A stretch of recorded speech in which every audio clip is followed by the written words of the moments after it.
रायगड. इथे एका बंद दरवाजाआड एक अशी घटना घडली जिथे विश्वासाचाच गळा घोटला गेला. चला तर मग ह्या प्रकरणाच्या खोलात जाऊया. पाहूया कसा एक अगदी साधा दिवस एका भयानक रात्रीत बदलून गेला. ही गोष्ट आहे रायगड जिल्ह्यातल्या माणगावची. सकाळ झाली, सगळं काही नेहमीसारखं, अगदी सामान्य. पण कोणाला कल्पना होती की काही तासांतच या शांत दिवसाला एका अशा भीषण गुन्ह्याचं ग्रहण लागणार आहे जे अख्ख्या परिसराला हादरवून सोडेल. तर या सगळ्या प्रकरणाची सुरुवात होते एका बंद दरवाजाच्या रहस्याने. बरं, नेमकं काय घडलं ते टप्प्याटप्प्याने पाहूया. सगळ्यात आधी एक तरुण आणि एक तरुणी लॉजमध्ये येतात. ते त्यांच्या रूममध्ये जातात आणि दरवाजा बंद होतो. इथपर्यंत सगळं अगदी नॉर्मल वाटत होतं. पण मग 1 तास जातो, दुसरा तास जातो, कित्येक तास उलटून जातात, पण आतून काहीच हालचाल नाही, साधा आवाजही नाही. आणि मग साहजिकच लॉजच्या स्टाफला थोडी शंका येऊ लागते की आत नक्की चाललंय काय. आणि मग समोर येतं एक भयानक वास्तव.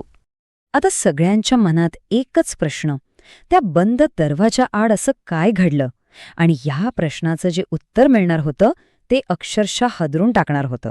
कर्मचाऱ्यांनी दरवाजा वाजवला, आवाज दिला, पण आतून काहीच प्रतिसाद नाही. पूर्ण शांतता. ही भयान शांतता काहीतरी वाईट घडल्याचीच खूण होती. अखेर त्यांनी दरवाजा उघडायचा निर्णय घेतला. आणि दरवाजा उघडल्या उघडल्या जे दृश्य समोर आलं ते पाहून तर सगळ्यांच्या पायाखालची जमीनच सरकली. ती तरुणी रक्ताच्या थारोळ्यात जमिनीवर निपचित पडली होती. तिच्या अंगावर गंभीर जखमा होत्या. हे बघूनच स्पष्ट झालं होतं की हा अपघात वगैरे नाहीये, ही एक निर्घृण हत्या होती. पण यातला सगळ्यात मोठा धक्का अजून बसायचा होता. तो म्हणजे ज्या तरुणासोबत ती लॉजमध्ये आली होती तो तिथे नव्हता, तो गायब झाला होता. आणि इथूनच सुरू झाला त्या संशयिताचा शोध. पोलिसांनी अर्थातच लगेच सूत्र हातात घेतली. सगळ्यात आधी फॉरेन्सिक टीम घटनास्थळी पोहोचली पुरावे गोळा करण्यासाठी.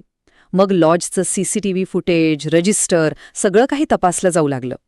तरुणीचा मृतदेह पोस्टमॉर्टमसाठी पाठवण्यात आला आणि सगळ्यात महत्त्वाचं, त्या फरार झालेल्या तरुणाला शोधण्यासाठी एक मोठी शोध मोहीम सुरू झाली.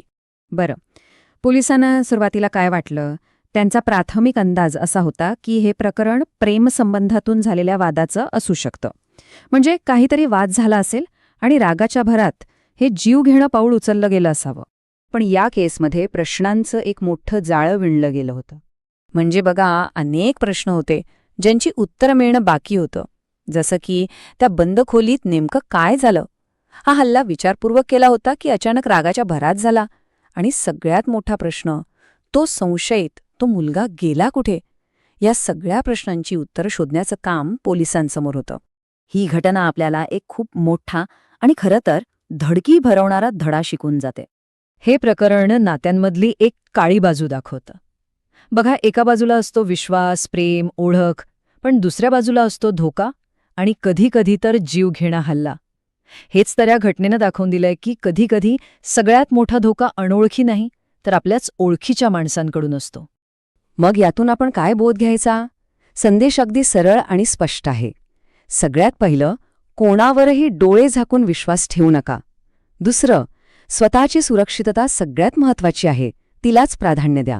आणि तिसरं म्हणजे नेहमीच सावध राहा. आणि या सगळ्याचं सार एका वाक्यात सांगायचं झालं तर ते हेच की एक चुकीचा निर्णय आपलं संपूर्ण आयुष्य उद्ध्वस्त करू शकतो. हे फक्त एक बातमी किंवा गुन्हा नाहीये, तर हा आपल्या सगळ्यांसाठी एक गंभीर इशारा आहे. तर मग जाता जाता एका प्रश्नावर विचार करायला हवा की विश्वासाच्या नात्यात हा धोका नेमका कुठे दडलेला असतो? ह्यावर आपण सगळ्यांनीच विचार करायला हवा.